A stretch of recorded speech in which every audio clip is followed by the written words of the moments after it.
There have been lots of different spiders and spider-like creatures in Dungeons & Dragons throughout the editions. Some of them are actual spiders, usually giant spiders. Some of them are hybrids of a spider plus something else. And others are not really spiders, but are spider-like or spider-influenced things. Suffice it to say that spiders are a source of inspiration that just keeps on giving and giving. And it's no wonder, they're a fascinating kind of creature. They combine a bunch of amazing abilities into one deadly hunter, with the added perk of having a creepy 8-legged body. Like with my other ranking videos, we're going to take a look at a bunch of monsters, and I'll score them in 5 main attributes: mechanics, style, role-playing, lore, and versatility. As you might know, I like to look at all the aspects of a creature, not just how much damage it can deal in combat. This is a storytelling, role-playing game after all, not just a dice-rolling tactical battle game. These attributes will give a final score to each monster, and then they will be ranked F through S tier. Something a bit different I'm going to do in this video is actually feature creatures from 3.5 edition and 4th edition, alongside the 5th edition ones. There are just so many cool spider things from over the years that I decided to expand into some different entries from previous versions of D&D. And if you like this kind of video, don't forget to give it a thumbs up and leave a comment. There's no way I could fit all the spider monsters into just one video, so if there's one that you wish I would have included, let me know in a comment and I'll go and search it out. F-tier creatures, in the case of spiders, just represents very, very simple creatures, such as a normal spider, just a little tiny spider, or even a swarm of spiders. A good representative of F-tier spiders is actually the giant wolf spider. There's nothing wrong with this creature. It's not supposed to be complex or epic or anything. It's just a human-sized spider. It doesn't even feature any illustration, like most of the animal or beast-type creature stat blocks.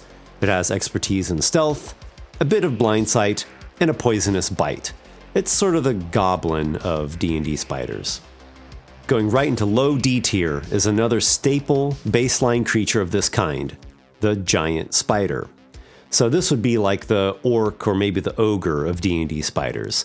It's large size, it's a bit tougher and more dangerous than the giant wolf spider, and it has a web that it can shoot at a short to mid range and restrain the target that it hits.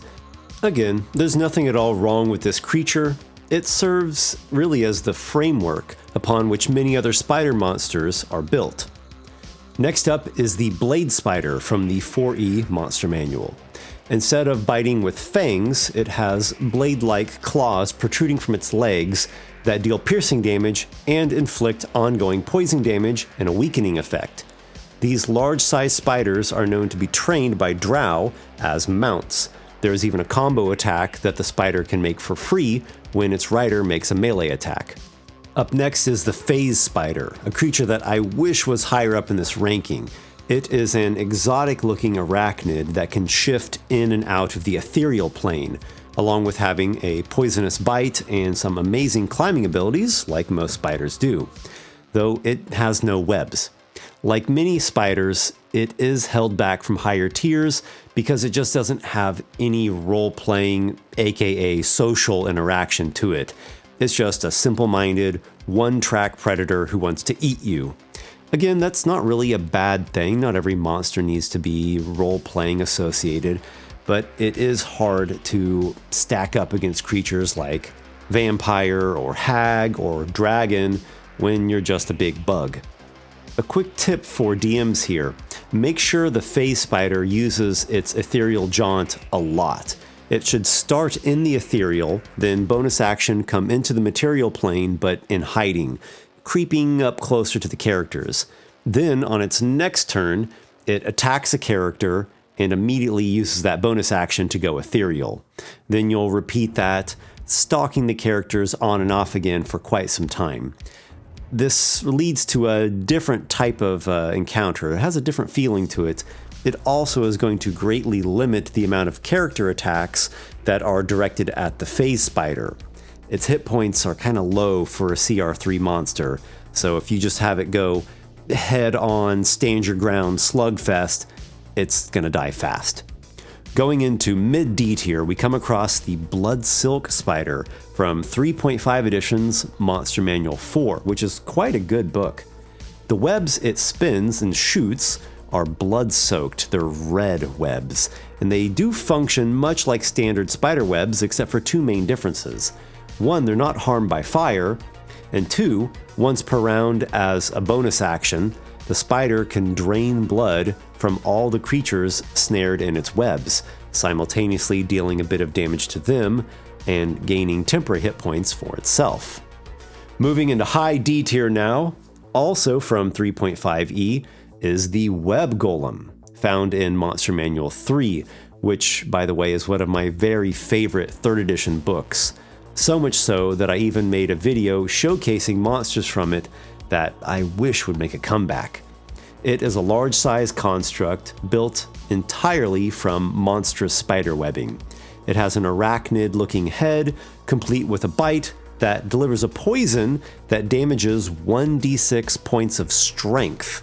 Yeah, it can cast the web spell, and it's so sticky that attacking it risks getting your weapon stuck to its body, and that includes you yourself sticking to it if you're using an unarmed strike or another type of natural weapon. At the top of D tier is the Cave Fisher, an arachnid-like monstrosity that I've already featured in a couple prior videos. It's a creepy underdark predator that lurks atop a rock formation or a stony shelf, trying to catch prey with its strand of adhesive filament. It doesn't have venom, doesn't even have a bite attack for that matter, but rather it slashes and pinches its prey to death with its scorpion-like claws. While it's at half hit points or fewer, the Cave Fisher has vulnerability to fire damage due to the fact that its blood naturally contains a very high concentration of alcohol. So, for those Underdark denizens who can manage to hunt a Cave Fisher without getting killed themselves, it provides flesh for food to eat and blood for liquor to drink. I came across a shocking statistic the other day. Of all my more than 100,000 subscribers, less than 0.1% have backed my Kickstarter for my new 5th edition book, Monstrous Heroes. There is still a little bit of time left to show your support and reserve yourself a copy of the next legendary book in the making. Monstrous Heroes is a darkly beautiful sourcebook that will be available in both hardcover and digital PDF. It's made for players and GMs, filled with classes inspired by monsters. There are now 16 classes slated for the book, and there are still a couple more waiting to be unlocked through stretch goals. In fact, these are race classes, complete with new subclasses, new spells, and everything needed to be fully playable as characters or as in-depth NPCs. They are going through tons of development and playtesting to make sure they are balanced and they follow the familiar structure of 5e so you can insert them into your game whatever you're playing. Since we're looking at spider monsters, take a glance at the Arachneer. You could play it as a Drider, but it's made to stand on its own, so it doesn't need to be connected with the Drow lore in any way. It's a large-sized monstrosity with a spider lower body and a humanoid-like upper body. There isn't much time left in the Kickstarter, so go jump on it, guys. See the link down in the video description. Let's unleash this horde of monstrous champions. So there have already been some great entries in F and D tier, none of them bad or poorly designed, but certainly a bit on the simpler or narrow side. This is mainly due to the fact that they're usually low intelligence predator creatures. They're big bugs. Exotic, fantastical, yes, but still just big bugs. In C tier though, we'll start to see that some of them have more intelligence and a layer, maybe 2 more layers of depth to them. Ettercaps are humanoid spiders that dwell in remote forests where they tend and herd spiders, using their silk to trap or strangle victims. They transform forests into gloomy, web-infested places, and they are enemies of fey creatures, whom they particularly seek to ensnare and devour. I want to like the Ettercap more, I really do. But in the end, its stat block is essentially just that baseline giant spider all over again, with a slight variation in that the Ettercap also has a claw attack, and they are more intelligent, sort of the ogre level intelligence, yet for whatever wacky reason, they don't actually speak any language. Lolth's Reaver comes to us from 4th edition's Monster Manual 3, and this was a book that represented a shift in 4E's monster design, making combat a bit less of a slog and a bit more dangerous. This large-sized monstrous spider has a very high challenge rating, technically level 25 in 4E terms. Maybe we'd consider it CR 16 or 17 in 5E terms. These are the spiders which Lolth most favors, and they are raised on the blood of elves, eladrin, angels, and demons. You will not find Reaver spiders in typical forests or ruins, but rather they are elite guardians that protect her most grand of temples. They have a powerful bite that inflicts ongoing 20 poison damage, a lassoing web strand that pulls targets nearer while restraining them, and a 40-foot leap that combines with a short-range area blast that damages enemies while knocking them prone and binding them to the ground. Oh, and Lolth's Reavers are also ridden as mounts by those high-level NPCs who maintain such dreadful temples. In fact, Lolth's Reavers are intelligent beings, and they can speak both Elvish and Abyssal, so that's going to allow them to coordinate more sophisticated tactics. This definitely is one of the most powerful spiders in all of D&D's history. Flipping back to 3.5's Monster Manual 3, we have the Harpoon Spider in mid-C tier, which is actually an intelligent, spider-like, 10-legged aberration, with both large size and huge size variants. Its body is covered in spines that pierce anyone who strikes it in melee, and it can even fire spikes tethered by filament strands that harpoon targets and pull them in close. Its venomous bite deals 1d6 points of dexterity damage, then a minute later, another 2d6 points of dexterity damage, so you really don't want to fail your constitution saves against this one. Retrievers are high-powered spider constructs created by Drow. Their primary function is to hunt demons in the abyss and bring them back to Drow masters for magical experimentation and ritual. Sometimes retrievers are used in the world to fetch people or even objects. A retriever is powered by the soul of a Bebelith, which is a huge spider-like demon that we will see here shortly. The retriever has some decently strong defenses, and it has attacks in the form of 4-leg slashes, a force beam, and a paralyzing beam. It can also cast the spells Web and Plane Shift, with the option to bring along an incapacitated creature when it does the plane shift. Another of its signature features is Faultless Tracker, which allows it to know the direction and distance of any kind of quarry. The Retriever is certainly a strong monster, though it doesn't actually have any features that specifically help it defeat demons, which you think we would find in a creature whose primary purpose is abducting demons from the abyss. Its immunities will help it withstand the attacks of most lesser and mid-powered demons, but oddly, the Retriever itself doesn't have magical weapon attacks in order to get past the resistance to non-magical weapons that most demons have. In high C tier is the Chitine. The name is a bit misleading as they don't actually have chitin or an exoskeleton. They are multi-armed bipeds with arachnid-like qualities that are created by cults of Lolth, who transform elf captives through a dark ritual. Lolth herself was displeased that the Chitines were made to serve the cultists and not her, so she placed a sort of curse, such that from time to time, one of the elf victims becomes transformed to an even more spider-like mutant called a Choldrith. Choldriths serve Lolth foremost, and they hold command over Chitines. As you might imagine, this caused renegade groups of Chitines, led by Choldriths, who turned on the Drow cultists that made them, and then they went on to form their own colonies.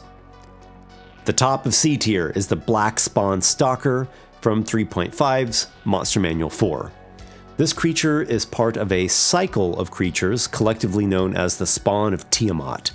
They are variant dragonkin that are based on the chromatic dragons.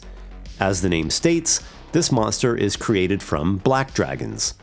It has a spider-like body, a spider-dragon hybrid, and spider-like abilities. It climbs like a spider does, it throws restraining webs, but its bite deals acid damage instead of inflicting poison.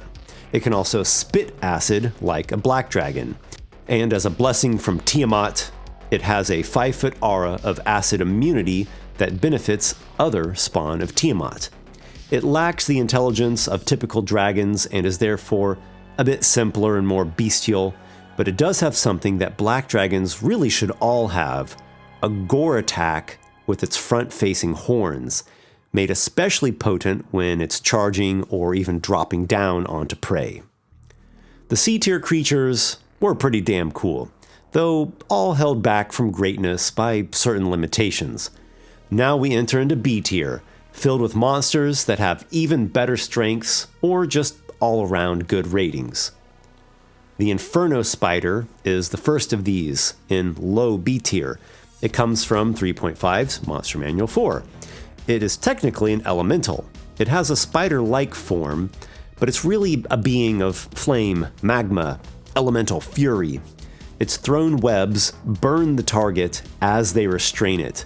Its bite deals fire damage instead of poison, and its fiery body damages those who strike it in melee. Usually an Inferno Spider is found alongside salamanders or maybe priests of fire deities.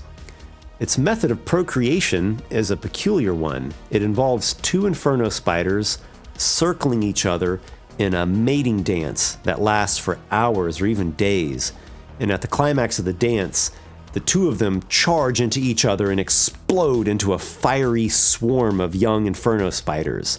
These newborns prey upon each other, and they are preyed upon by rival creatures. So that means very few Inferno Spiders ever survive their first few moments of life. In 3.5's Monster Manual 3, we find a peculiar creature known as the Lolth. This is an intelligent race of forest creatures who have spider lower bodies and gorilla upper bodies, which actually fit together really well. It creates a hairy black creature that is mighty and a little bit freaky. They are certainly an obscure D&D monster. You don't really hear much about the Lolth, but I think they have potential, especially given how versatile they are. They climb and throw entangling webs like spiders, but they do not have poison. Rather, they attack with powerful bites, slams, and even simple weapons like spears. They are wild-spirited things, and they live nomadically, roving about warm forests and jungles. Alas, their lore is limited, but if they were to get some additional lore and maybe one more unique ability, they could definitely rise up higher in this ranking. At last, we come to the Bebolith, a creature that I waited many years to see make a comeback in 5e, though it has only appeared in an obscure book called Minsk and Boo's Journal of Villainy that was initially part of a charity fundraiser, and it's not truly a mainline product of 5e. Anyway, Beboliths are arachnoid demons that prey upon other demons, and demons in general avoid Beboliths. Some scholars believe them to be natural predators that roamed the abyss before other demons even arrived there. Beboliths are relentless hunters, marking their prey with pheromones and demon magic, and they track them across any distance. They cannot be summoned to the material plane, but the Drow have discovered a way to draw their spirits into the Reaver constructs that we just saw in C tier. They have some awesome abilities. They have the classic combo of the darkness spell plus natural blind sight. They have a bite that deals a lot of poison damage. And once the target that has been bitten drops to 0 hit points, it bursts into flames. So there go your death saving throws. It also has a web shot similar to other spider monsters, except that it also delivers a contact poison that damages the target every round. And the web is not only immune to fire, but it will ignite if exposed to flames. That causes additional fire damage to the trapped creature. To top things off, as a bonus action, it can mark a creature that it has damaged as its quarry. Therefore, it gains advantage on all attacks against the quarry, and it always knows the quarry's exact location. As fantastic as these features are, I have to scratch my head in puzzlement. If Bebeliths are specialized to hunt demons, why do they deal fire and poison damage? Most demons are resistant to fire and immune to poison. You know, the whole idea behind being a hunter is that you specialize into attacks and abilities that get around targets' defenses and strike at their vulnerabilities. At the very least, the Bebelith could have had some sort of supernatural trait that allows them to ignore resistance and immunity to poison and fire. In mid-B tier, we come to the Aranya, which, if you speak a Latin language, is sort of a silly name because it just means spider. Anyway, this is a pretty cool creature. It's an intelligent, human-sized spider with innate sorceress magic. It can shape change into a human form or into a hybrid form, though the natural form really is a spider, though it has a couple of human-like arms below its mandibles. Its features are kind of what you would imagine, including the spider climb and a web shot. It also has an amount of sorcerer spells, and its venomous bite deals 1d6 strength damage, then a minute later another 2d6 points of strength damage. So again, one of those poisons that you really want to make your con save on. They dwell in remote woodlands where they typically keep to themselves, though of course they will sometimes venture to places where people dwell for various different objectives and motivations. They're typically neutral aligned, and in general they are one of the most versatile creatures in this ranking. The Choldrith was mentioned in the Chitine lore that we went over, they being essentially Chitines mutated by Lolth to be stronger, more spider-like, and to be able to command Chitines, and to create more of them. Because they wreak havoc on the cultists who create Chitines, they are usually slain as soon as they form. But of course, some of them manage to survive. Much like a Chitine, a Choldrith can spider climb and throw webs, but not bite. The Choldrith does have higher ability scores, higher hit points. Overall, its challenge rating is more than a Chitine, and they can cast spells like a 4th level cleric.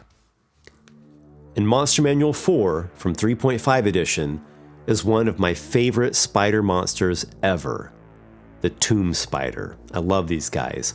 This monstrosity is suffused with negative energy, and though it is a living creature, it borders on undead.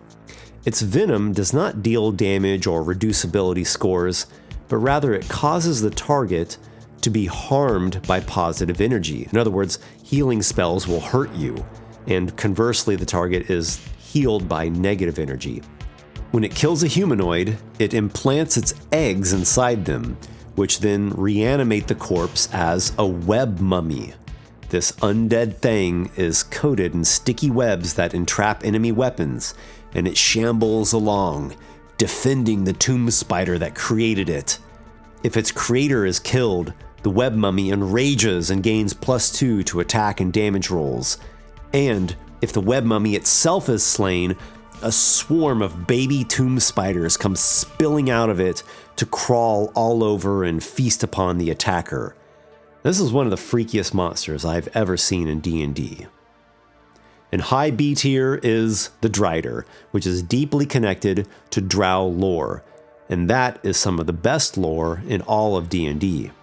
Every so often, the Demon Queen Lolth selects a powerful Drow and summons this individual to her domain in the Abyss, the Demon Web Pits. There, the drow undergoes harrowing trials of both faith and power. Those who succeed receive Lolth's blessing and go on to become even greater champions. Those who fail receive her curse and are turned into driders. These are twisted, half-drow, half-spider abominations, and they get rebuked back into the Underdark. There they serve as a warning or an example to other drow. They are filled with madness, and they live either on the fringes of society or just out in the cavernous wilds of the Underdark. They go on usually to live solitary or semi-solitary existences. Drow consider driders to be the lowest of the low, the dejected and the disgraced, respected even less than slaves. Stat block-wise, driders have a number of great abilities, the typical spider things like climbing, poisonous bites. They also have the options for spellcasting and warrior-like weapon attacks. This creature is literally a mixture of drow and spider traits, so that provides it with a really nice array of options, especially with that expanded spellcasting taken into account. There's a lot we could say about the drider. It's fun, it's interesting to run, it's connected to some fantastic lore that makes it ripe for storytelling and adventure crafting. We now arrive at A tier, which is the territory of greatness, always filled with really solid creatures. Well, in this case, there's just one occupant here, Orasta, coming to us from the 5e book Mythic Odysseys of Theros, based on the Magic the Gathering set inspired by ancient Greece. Orasta is a CR21 legendary creature. Actually, she's a mythic creature. Mythic is a mechanic available in this Theros setting, and it gives certain monsters a sort of final form, a new mode they enter once their original set of hit points is reduced to 0. It's kind of like fighting two monsters back to back. Orasta was once a beautiful dryad who was a dear friend of Nylea, goddess of the hunt. Nylea had a rivalry with Phoenix, the god of deception, and in a moment of spite, he transformed Orasta into a giant spider monster. She now dwells in the shadowy deep wilds of the Nessian Wood, where she is a brooding, resentful creature of immense danger. The lore is vague on her exact motivations and goals. Does she just spend her time brooding and ambling about in madness? Will she just attack the characters or any other intruder? Her lair and the surrounding area is absolutely choked with spider webs, which are actually not from spinnerets, like typical spiders, but rather strands of her endless white hair. Her combat abilities are immensely powerful. For one, her bite delivers a poison of legendary toxicity. She can unleash an area of webbing from her hair that is one of the most difficult entrapments to resist and escape. She has legendary actions to make additional claw strikes, to summon swarms of spiders, and to deal poison damage to creatures restrained in her web of hair. And within the area of her lair, she can psychically learn about all the creatures stuck in her web, and she transforms tiny, normal spiders into giant spider servants. Within 1 mile of her lair, spiders serve as her spies, through which she can look and listen at any time. If reduced to 0 hit points in battle, her mythic form activates, and a massive swarm of spiders crawl over her like living armor. She regains 200 hit points and gains 100 temporary hit points.